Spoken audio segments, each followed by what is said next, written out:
Hey everyone, welcome back to a super awesome VetFolio Voice episode. For this episode, I was joined by Dr. Aaron Massecar to talk about topics like current and future trends facing the veterinary industry, the Veterinary Innovation Council, and the Veterinary Innovation and Entrepreneurship Certificate. Aaron is such an interesting person to talk to. Honestly, I really had to rein myself in to keep from asking 47 more questions and turning this into a 6-hour episode.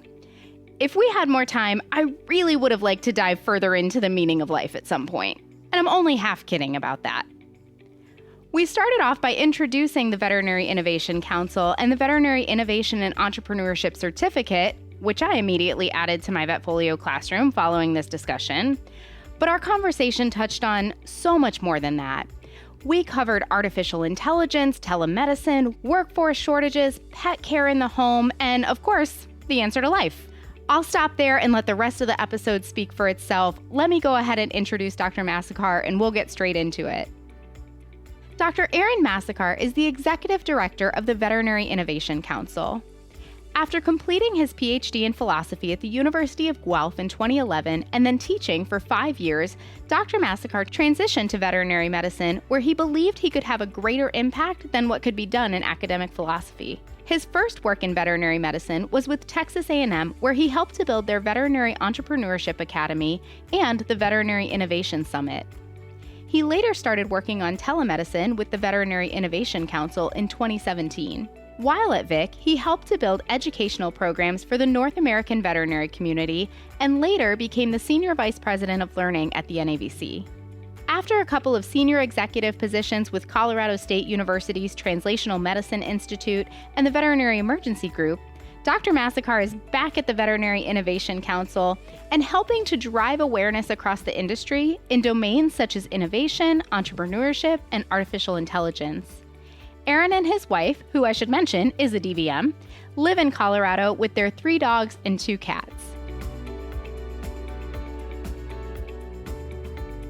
All right, well, I'm really excited for this episode. I'm joined by Dr. Aaron Massecar, and we're going to talk about, Aaron, I don't even know how to describe our topic of conversation is here. So I'm just going to say thank you for joining me, and let's jump straight into it.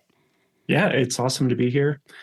First time attendee, but long time listener. So great to be on the show with you. Oh, that's awesome. I'm so excited to hear that you've listened to the podcast. Yeah. And thrilled to have you. When we sat down a little bit beforehand to kind of talk through some ideas, you're just a really fascinating person to talk to. I'm really looking forward to the whole conversation. But before we get into all of that, let's talk about the Veterinary Innovation Council. So you're a member of the Veterinary Innovation Council. Tell us a little bit more about what that is and what role they play. Yeah, so this started back, I think around 2015. It was really originally the brainchild of NAVC. And NAVC was looking at the industry and saying, like, how are we moving things forward? How are we really progressing and driving positive change in the industry? And there was no organization that was specifically devoted to that. We have a lot of member organizations across the industry, AVMA, they're really good at what they do, but they're not specifically focused on innovation. And so that's where it started. And then we started looking at some of the different topics that were emerging, telemedicine being one of the biggest ones. Who's doing what about telemedicine? And there wasn't really a lot of activity in that area, a lot of concern, but not a lot of activity. So we jumped right in and said, okay, let's look at telemedicine. Right around that time, I was transitioning out of my former life in philosophy and had an opportunity to work with Curie, who was one of the first executive directors there. And she said, hey, can you do project management for this whole thing called telemedicine? And I was like, sure, seems kind of straightforward, but let's get into it, right? And so then that was our first major project for the Innovation Council. And we just said, okay, who's doing what and where and how, right? Really simple. So who are the companies that are offering telemedicine services? We broke that down into subscription as a service or SaaS providers. And then there's the third-party providers. Then there's a do-it-yourself approach where people were just using things like Zoom or Google Chats, Google Hangouts. And then we were looking at the regulatory landscape and saying what was happening there, right? And so it's just trying to make sense of these very nebulous, big changes that are happening in the industry and being able to say something positive about it and drive that conversation forward. And that's That's really been our mission since the beginning. We just changed our mission statement to shaping the future of veterinary medicine together. That's what we're focusing on.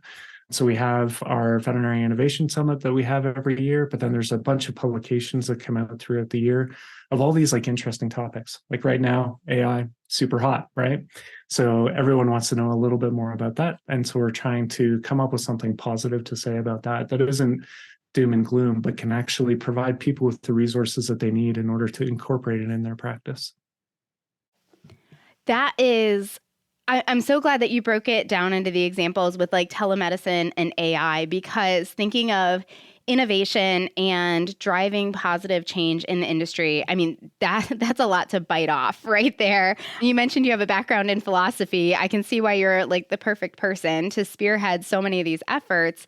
And I think breaking it down into efforts in telemedicine and AI and some of these other big topics really, it makes it easier to, at least for me, listening to you describe this, wrap my head around what it is that is driving this positive change in the industry, because you guys really have a tall order with that mission statement. Yeah. Yeah, it's definitely challenging, right? Like there's a lot of concerns around what are these new technologies? Are they being developed by veterinarians? Are they even being developed for veterinarians, or are they displacing veterinarians and veterinary teams? And so there's a big role for us to be playing in that sense of like, all right, let's break it down. How could each person within the veterinary care team utilize some of these resources? And so it's simple things like, so, we can talk about AI as an example of that, but for example, educational sheets, right? So say your pet gets diagnosed with something and you as the care team needs to provide some educational resources for the owner. Well, just go into ChatGPT and type in educational resources for, IMHA or something like that, right? Like create a resource for a pet owner. And, people start doing that and they're like, okay, this is great. And then I've heard of people using very particular examples. Like they knew that this client in particular loved basketball.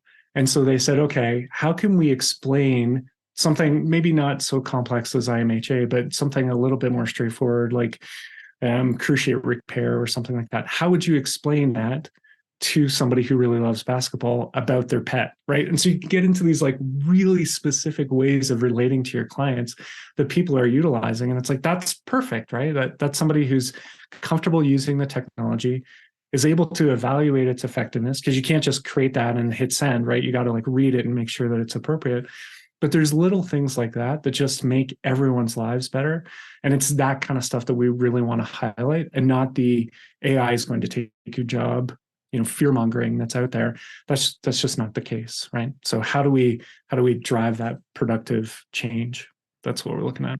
Absolutely. My New Year's resolution this year was to use technology to help increase efficiency in my practice. And AI has absolutely been a part of that. And in some of the examples you're describing, I can absolutely relate to that of, hey, I need a discharge letter talking about a positive anaplasma and, how we're going to approach that and why we're making the recommendations that we are. And when you can type that into an AI platform like ChatGPT, and it gives me a written document in 30 seconds that it would have taken me much longer to write. Of course, like you said, I have to review it, make sure the information is correct, the tone is correct, and it's what I want to say to my clients. But when you use the technology in a positive way, then it's really been amazing the type of efficiency that it can create. Yeah. And there's opportunities all over the place for that sort of thing, whether it's client communication or team communication. I use it all the time. Like I am constantly creating new projects, and I'm like, why am I sitting down with a blank sheet of paper when I can get just a framework from ChatGPT and then modify it for my purposes, right? So there's so many different ways that it can be used. There are some concerns for sure around like, what does the database on the back end look like? How's that information being used and that kind of stuff? And those are important questions to ask. For me, the benefit outweighs some of the costs associated with those risks. But everyone has to be able to evaluate on that on their own. My big recommendation is just try it, see what happens. And most people find that it's incredibly beneficial. Well, now we've gone down this whole road of AI and veterinary medicine. I feel like there's so many more examples of that, of technology and different just resources that are available to help make life easier in practice. But before we get into all of that, because I think we could make an entire episode just off of that discussion, another topic I want to cover is, I don't know if we're calling it VIE or VI, but the Veterinary Innovation and Entrepreneurship course that you helped develop on VetFolio. Can you talk a little bit more about that and its relationship to the Veterinary Innovation Council? Sure. So the Veterinary Innovation Council, as we were talking about before, runs the Innovation Summit. And at the Innovation Summit, we have a pitch competition that's there. Innovation Council, as part of NAVC, we help out with the startup circles. And so there's the pitch competition that's there and the selection of the different companies. What I've found over years of working with startups is that there's fairly common challenges that those startups face, and they don't always get the resources that they need in order to be really good at addressing those challenges. So, for example, every veterinarian that I talk to is a good innovator. You're always thinking about different ways that you can make things better, whether it's like workflow changes or, if this syringe was just a little bit different, then I could be able to do, A, B, and C with it, right? So you're always thinking about positive changes. The challenge, though, is turning that into an actual business, right? And so nobody sits you down in vet school and says, like, here's a business model canvas. You don't need an 80-page business plan. You just need to identify your value proposition, your customer segments, and be able to communicate that effectively, right? So nobody really sits you down and has that conversation with you. So based on all my experience with all these startups, working with veterinarians, it was pretty clear that just a basic entry-level course into entrepreneurship was going to be helpful for these companies. And so that's what we developed. We actually imported some of the work that we had done earlier with Texas A&M and something called the Veterinary Entrepreneurship Academy, because a lot of the veterinarians were asking, where's my resource? That was built for students. And so this is built for veterinary professionals and startup companies. And it's really the basics. So business model canvas, what is that? How do you take your whole business plan and put it onto one sheet of paper and communicate that effectively? A lot of times startups aren't really great at, even like a 5-minute pitch is, sometimes they're okay with that, but that's challenging. But just tell me in just 2 sentences, what is the problem and how are you solving it? That's it, right? And nobody really pushes people to communicate that. So that's what we're focusing on in some of the later portions of the course, where we're focusing on the pitch deck. So it's that. What are the basics that you need in order to get a business off the ground effectively? And our hope is that a lot of people will be using this, and how this ties back into the Innovation Council is we want to see positive change in the industry. And one of the ways that we can do that is to support startups and to support veterinary professionals who are trying to build companies and make it easier for them. And that's the purpose of this course. And as a result of that, the hope is that we'll have more innovation in the space. And I'm bookmarking that on my VetFolio account right now. Because you're absolutely right. I joke around, especially here at VetFolio. I'm like, I'm the idea guy. But sometimes, when it really comes down to some of the other aspects of developing that idea, it's really easy to get lost and not know where to go next. And what you just said, I think, was kind of humbling, because, you said that the elevator pitch, essentially.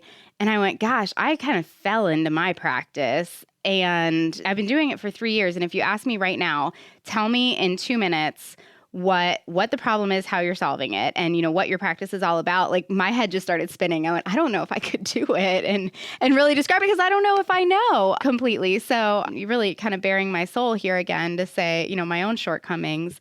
Certainly thinking about it from a personal standpoint, it seems like a very necessary tool to have available for veterinarians, because we do have big ideas and we do want to make things better. And you're absolutely right. Everything we touch, we say, how can we do it better? How can we make life easier and better for everybody involved? And so knowing how to make those ideas more actionable, I think could really, like we've said several times, bring positive change to the industry. Yeah, it's interesting, right? And almost everyone that I talk to has the same reaction that you just had, where it's like, oh, I don't know if I could do that. And it's like, well, here's the deal. Most people can't do that, right? I would say like 95% of people can't do that. And some people end up with something that sounds good, but is not actually reflective of who they are and what they're trying to do. And so for me, as I said before, my background was in philosophy, and the whole thing that I was trying to answer in philosophy was how do we live a good life? And when I think about some of the stuff that we're trying to train in business, you can actually apply this to your daily life, right? What is your central focus? What are you trying to achieve in your life? And having that kind of focus and that narrow perspective on like, this is what success looks like for me. If you can apply that, you can apply that equally well to business and to your own personal life. Like, what are you trying to achieve for you?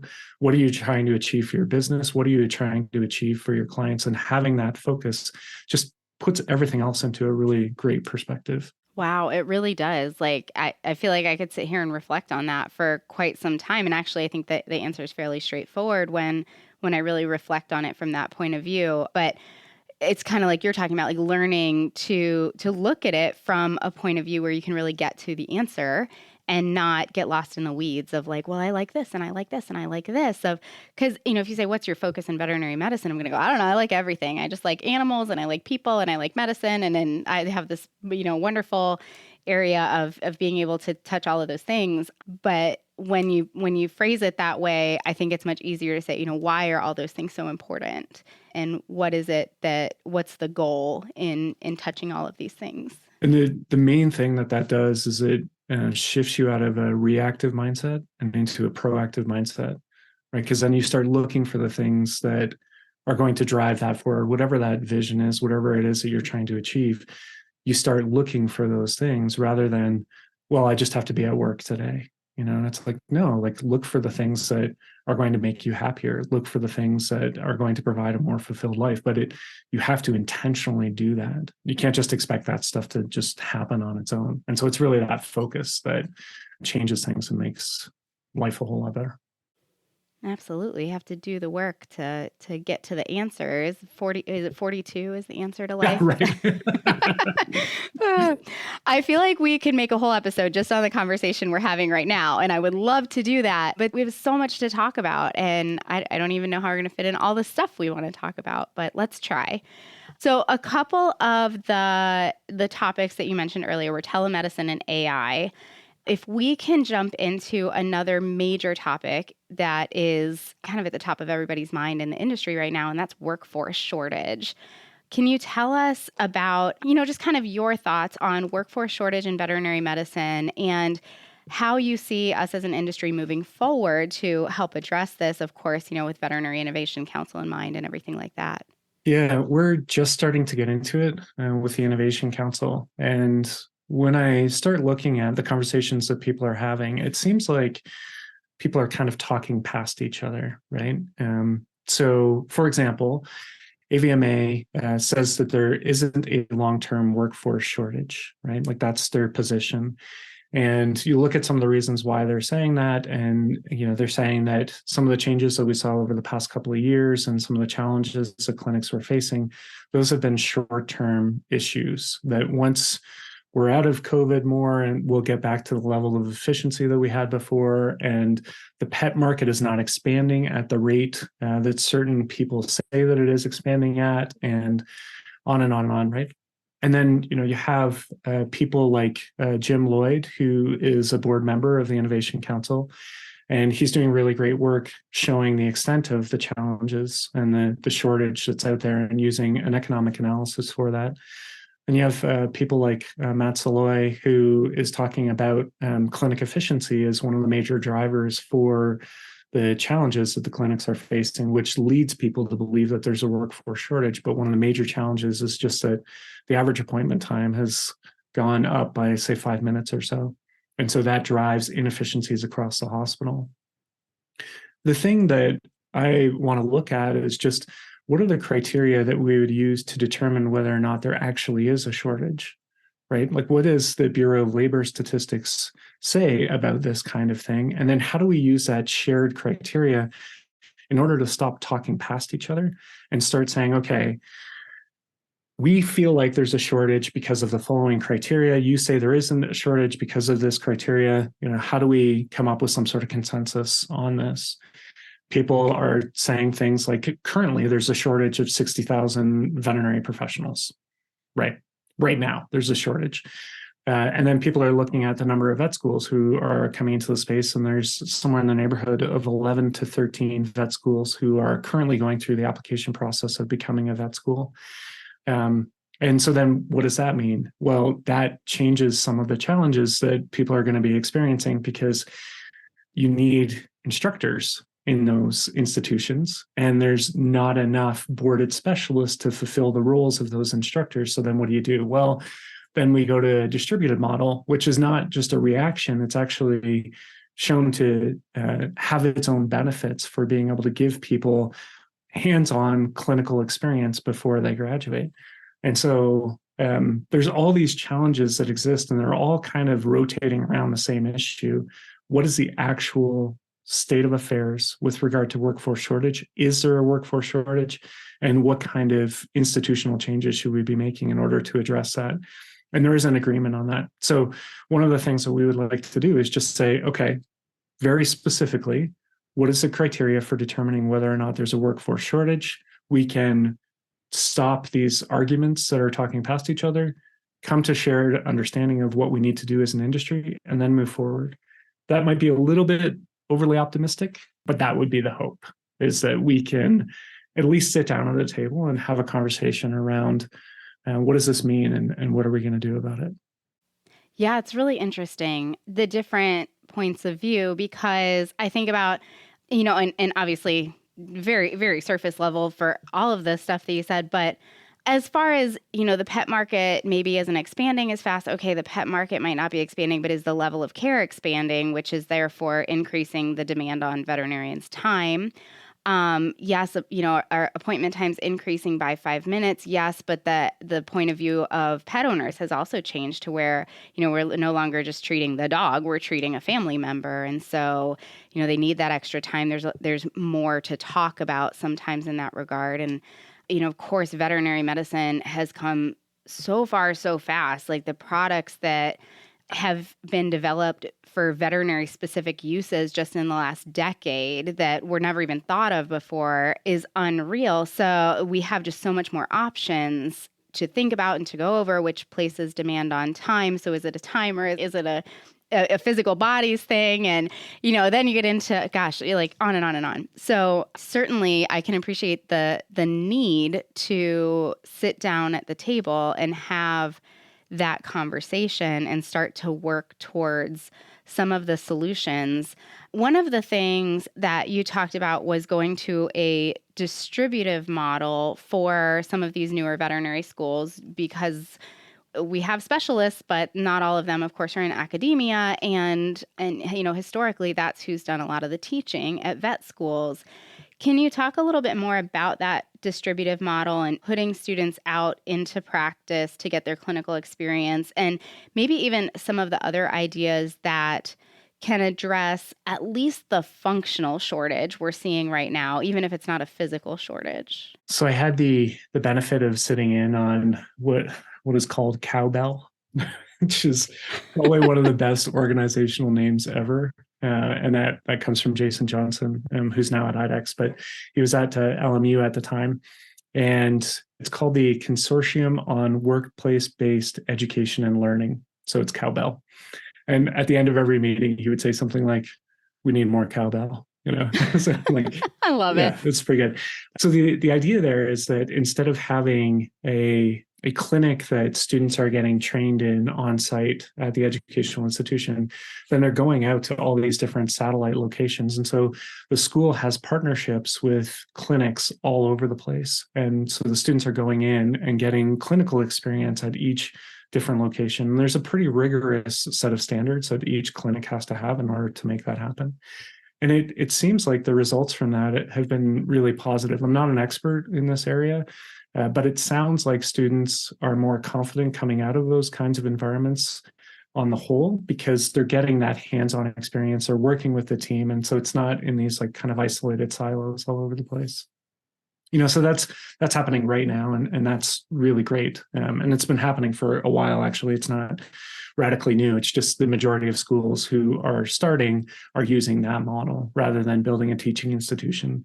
There's a lot of other things from an educational perspective that I don't really understand. And this comes after spending the majority of my life in academic institutions. For example, you have the exact same biology course that's taught at every different institution. And you're like, why do we have a person teaching that exact same course at each individual institution when we know that there's better ways than just lecturing at people in order to receive the information, absorb the information, and turn it into long-term memory? Why is it that we have one person at every institution teaching that stuff? So some people are looking at that and saying, can we have shared curriculum across institutions that is more active for the learner and takes a learner-centered approach for those students? There's other things like some corporate groups who specialize in particular areas like radiology, for example. They're offering some of their material to the schools, and the schools are then bringing that into their curriculum. And so these are different ways of addressing some of the shortages. Another one is one that I'm very closely familiar with, which is having non-boarded specialists teach students where you don't need a boarded specialist in order to teach them. So my wife teaches at CSU, and she teaches basic surgical techniques, and she's not a boarded specialist. But she's pretty proficient in surgery. And so she's in there teaching. Eleanor Green, while she was at Texas A&M, I think she called them VIPs, very important practitioners or something like that. So people with lots of experience who want to be part of the educational training of students.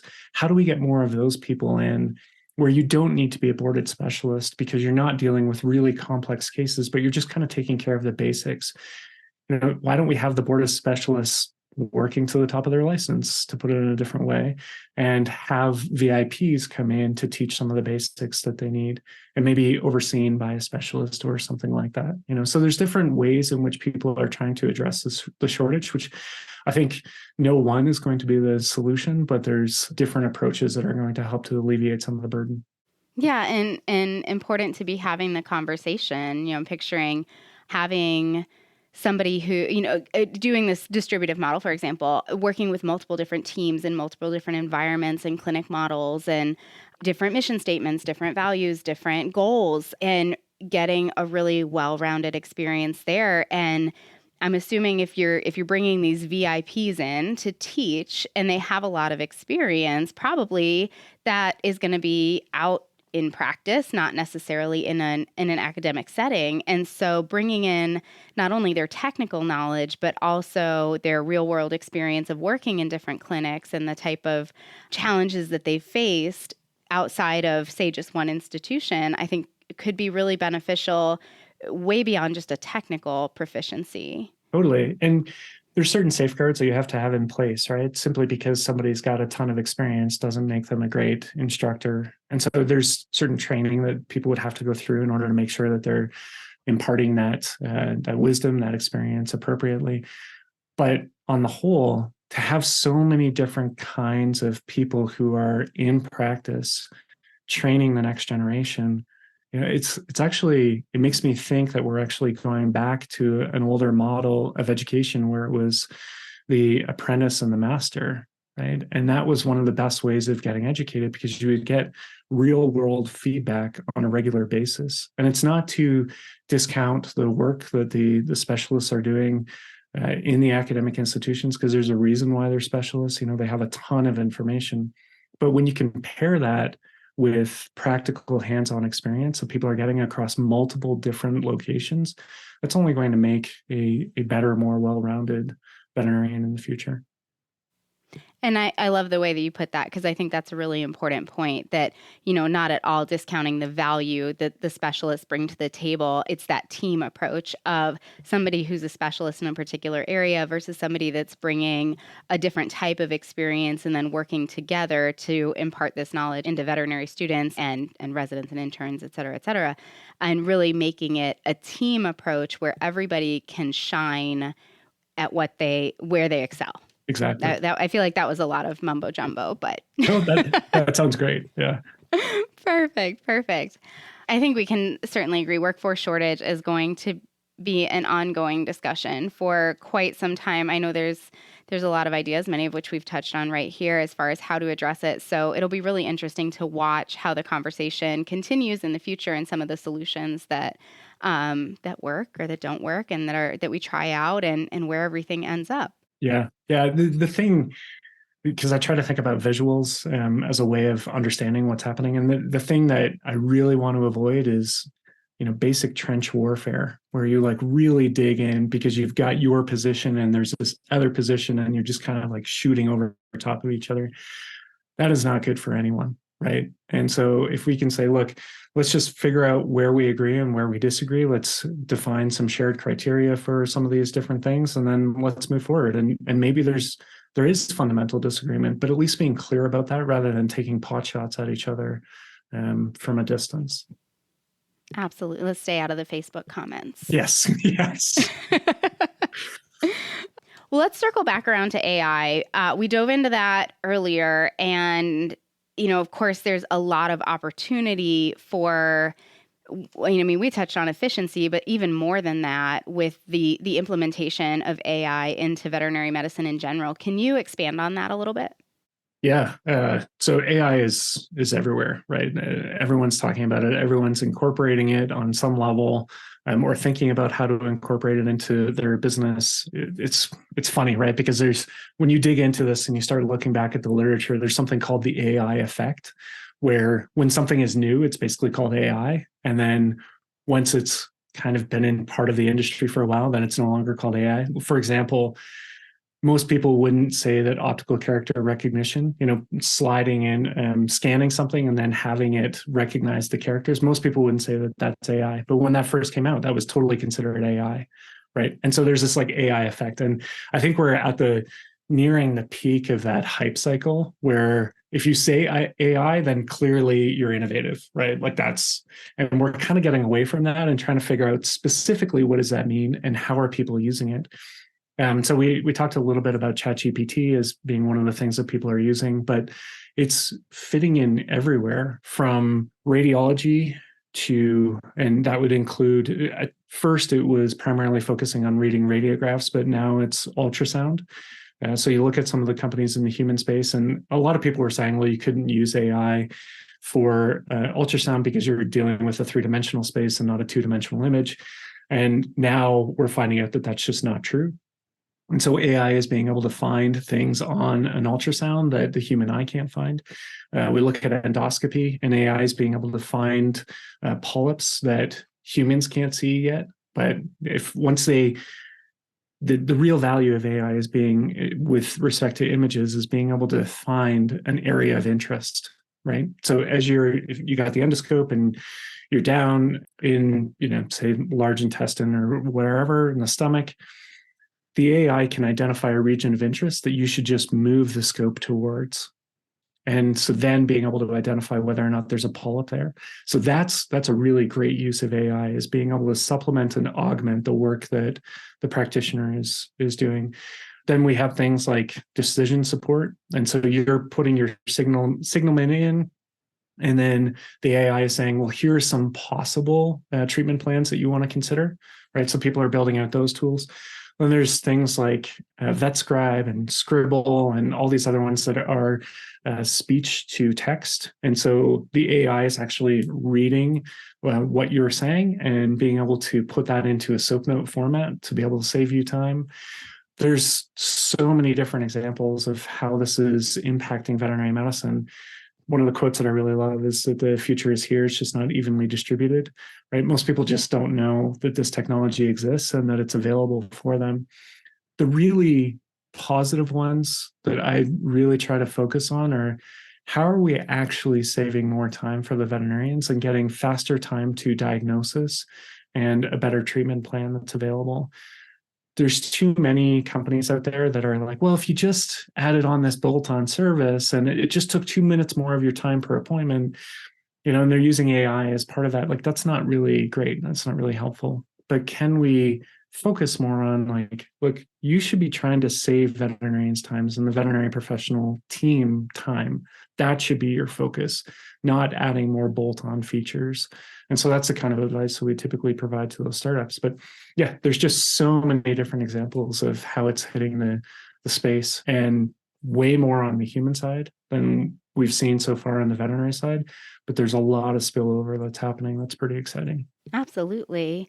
And on the pet owner side as well. Totally. So there's companies that are going direct to consumer. So TT Care, Sylvester AI, Companion, all of these companies are apps that consumers can use to be able to figure out, is my cat in pain? Is that derm issue something that I should be concerned about? Are there orthopedic issues that are starting to show up? What's the body condition score of my animal? All of these things are being done through computer vision AI. And for me, that's exciting. And the reason why it's exciting is it takes away some of that concern from the pet owner's perspective of, is this a problem or not? Right? Like that was one of the major values of telemedicine early on, is that you could engage with animal owners sooner. And so they could use your service just as a screening tool to say, yes, this is something you should be concerned about. Yes, you should come into the clinic. Because we saw some of the data coming out of telemedicine where people were twice as likely to go into the clinic, and they cut their wait time in half for going into the clinic if they had advice from somebody through a telemedicine platform. These tools are doing the same thing. All it's doing is telling the owner, yes, you should be concerned, or no, you don't need to be concerned about this. And for me, if that means faster and better care for more animals and less animals suffering because their owners aren't really sure what's going on, that's a win. And that's how I try to frame these. And sure, some companies have maybe ulterior motives or something like that, but if they're used appropriately and the veterinarian exercises her professional medical opinion to bring these into the clinic, it's only going to make things better for the animals that we love and care for. Absolutely. It's like anything. It's a tool to help improve patient care. Just like, we talked about ChatGPT several times, just like I'm not going to type something in, then print it out and hand it off. I'm going to read it and make sure it's appropriate and everything like that. As long as these are used in context and in conjunction with the human side of things, then they can really just augment the experience all around. Well, we've covered a whole lot of really big topics in the industry in this conversation. Let me wrap up by asking you about trends. As far as the future goes, what do you feel are some of the biggest trends in veterinary medicine now? At-home screening is only going to get bigger. And that includes everything from DNA testing, microbiome testing, wearable collars, computer vision that's built into some of the technologies that's available, data sources. So, for example, I've got a litter box that tells me how often my cat is going in there and how much she weighs. And so when we were going away on vacation, we saw her weight drop by 0.5 pound. And so she went from 8 pounds to 7.5 pounds. And there was some variance in there, but once you normalize that variance and you saw, okay, so we also have a connected smart feeder for her. And so we just said, okay, we're just going to up her food distribution by 1/4 cup per day until we see her weight back up, right? So it's data-driven insights about our animals that is really going to drive a lot of the conversations going forward. And those veterinarians who are able to take advantage of that and bring that into their practice and pair up with the companies in order to have data dashboards like that, I absolutely see that happening in the near future, because some veterinarians are already doing that. But again, the future's here. It's just not evenly distributed. So at-home connected care solutions and early screening, not diagnostics, but early screening is definitely one of those trends. AI, for sure. It's, as we talked about already, it's influencing everything that we're doing. There's more and more companies that are coming from the human side into veterinary medicine. And so there's a lot of these diagnostic companies who would love to get into the veterinary space. So those are three big trends that are happening right now. Another trend that's not so positive is that we're probably going to see a drop off in the amount of private equity and venture capital that's coming into the space over the next little bit. And so how that affects veterinary medicine is yet to be seen, but at minimum, it's getting harder and harder for startup companies to get access to capital in order to grow their business. And so from that perspective, there's definitely some innovation challenges that are there. On top of that, one of the big reasons why veterinarians are getting offers as they come out of vet school in the neighborhood of $130,000 to $150,000 is because the competition for labor was so high, because there was so much expansion that was happening in vet med. So many practices that were being bought and sold and moved, and growth and de novos and all of this stuff was driving the cost of labor way up. If we see a slowdown in private equity and venture capital from these roll-ups, then we're going to see a decrease, or at least a leveling off of some of those initial offers for veterinarians, which is going to exacerbate other problems, such as if your debt to income ratio is based on your debt and your income drops off a little bit and your debt goes up, then we get into those scary territories that are not going to be helpful for younger veterinarians as they come out. And one of the biggest challenges with that, and I can go on for a while, but I'll say this and I'll stop. But one of the biggest challenges for that is that we know that the more debt that someone takes on, the less risk they're willing to take on. And so if they're willing to take on less risk, they're probably willing to take on less ownership, which then means that they're less likely to have the major payout, which is actually going to pay off their debt. Right. And so you've got this like kind of vicious cycle that we're probably going to start to see a little bit of, which is not so positive. But hopefully more veterinarians will come out feeling empowered to run their own clinic. And if they can do that, then the payoffs for them and their ability to pay back their debt will be that much greater. So those are some of the trends that I've seen recently. There's a bunch of other stuff that's like really strange. Like there's more and more companies who are creating wearable collars and smartwatches that are just being white labeled by other companies. And so all the technology that we're seeing there is growing at an exponential rate. We're just not really seeing it incorporated into vet med. And so how do we think about that as this influx of data points comes in? How are veterinarians going to take advantage of that? So there's a bunch of other interesting things too. I'm so privileged to be able to go to different conferences like the Consumer Electronics Show and the partnership that we have with NAVC and all the support that we get from them enables us to look at some of these issues. And then our sponsors are unbelievable for just like kind of taking my leash off and just letting me go and explore these things. And so as I go to more and more conferences and talk with more and more people, we're just going to see more and more of these trends coming out. It's the way I've kind of felt about the industry, I feel like my whole career, and will continue to feel this way. It's just like, stay tuned, because big changes are continuing to happen throughout the industry, some good, some bad, but it'll be really, I think, really interesting, probably really rewarding, even with some of the more concerning changes that we need to watch, to just be in such a cool and evolving and dynamic industry. And I know not everybody shares my excitement for veterinary medicine, but I really do love it. I think it's the coolest career. And talking to you and some of the things that are on the horizon that can result in just major changes to what we've been used to in the past. I mean, I think it sounds really exciting and really cool. Yeah, I'm glad that you share that perspective, because I'm lucky in that I'm surrounded by a bunch of people like that. And so when I encounter the really negative people who say that they wouldn't recommend this to their kids and all that kind of stuff, I'm like, oh, to me those seem like the outliers rather than the majority of the opinion. And that's what we're trying to attract is just those people who are thinking positively about the future and how they can take ownership over that, right? That they're not just passive recipients of what that future looks like, but that they're empowered to make those changes that are going to be beneficial for them and for generations to come. Like, those are the people that I love being around. And so it's awesome to have this conversation with you and share some of those perspectives.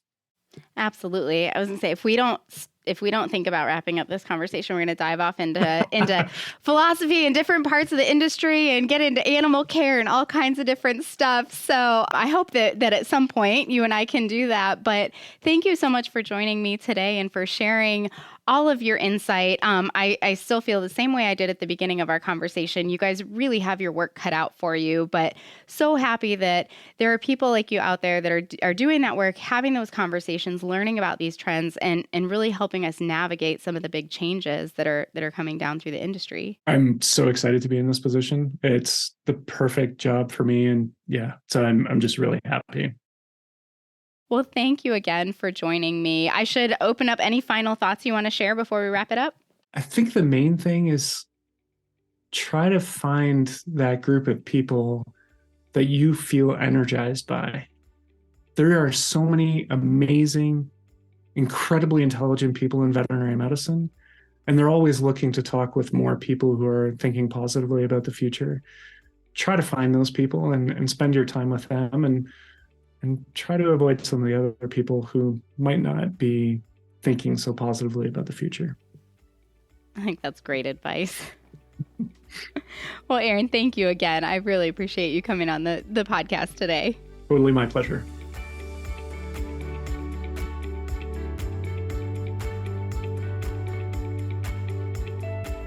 What to even say at the end of an episode like that, other than I hope all of you enjoyed it as much as I did.